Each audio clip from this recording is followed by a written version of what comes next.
city protected by golden gates known as heaven. It was ruled by beings of pure light, angels that worshipped good and shielded all from evil. Lucifer was one of these angels. He was a dreamer with fantastical ideas for all of creation, but he was seen as a troublemaker by the elders of heaven, for they felt his way of thinking was dangerous to the order of their world. So he watched as the angels began to expand the universe in their ways.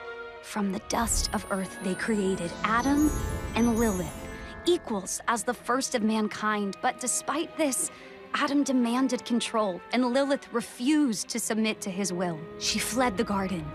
Drawn in by her fierce independence, Lucifer found her, and the two rebellious dreamers fell deeply in love.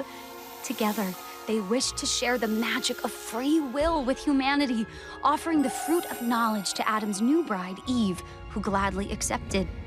But this gift came with a curse, for with this single act of disobedience, evil finally found its way into Earth. With it, a new realm of darkness and sin, and the order heaven had worked to maintain was shattered.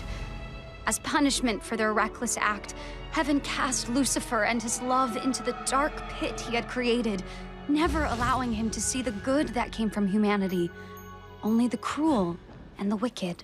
Ashamed, Lucifer lost his will to dream, but Lilith thrived, empowering demonkind with her voice and her songs, and as the numbers of hell grew, so did its power. Threatened by this, heaven made a truly heartless decision, that every year they would send down an army, an extermination, to ensure hell and its sinners could never rise against them. But Lilith's hope remained, and her dream was passed down to their precious daughter, the Princess of Hell. In the very beginning, when the world was brand new, there was a beautiful garden called Eden. It was filled with the most colorful flowers. This garden, God created the first two people, Adam and Eve. Life in the garden was like a never-ending day of play and joy.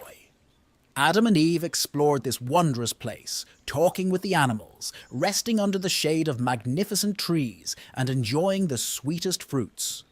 Among the countless trees in the garden, one stood out, the tree of knowledge of good and evil.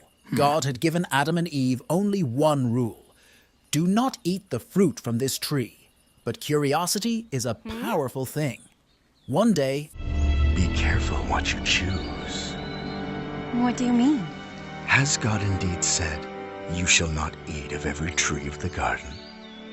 We may eat the fruit of the trees of the garden, but of the fruit of the tree which is in the midst of the garden, God has said, you shall not eat it, nor shall you touch it, lest you die.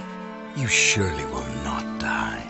For God knows that in the day you eat of it, your eyes will be opened, and you will be like God, knowing good and evil. wise as God, you'll know the difference between good and evil.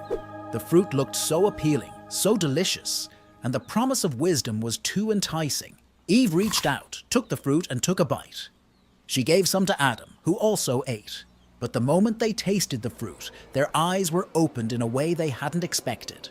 They saw things differently and realized they had disobeyed God. They felt fear and shame, emotions they had never known in the garden's bliss. When God learned what they had done, he was deeply saddened by their disobedience. The consequence was clear.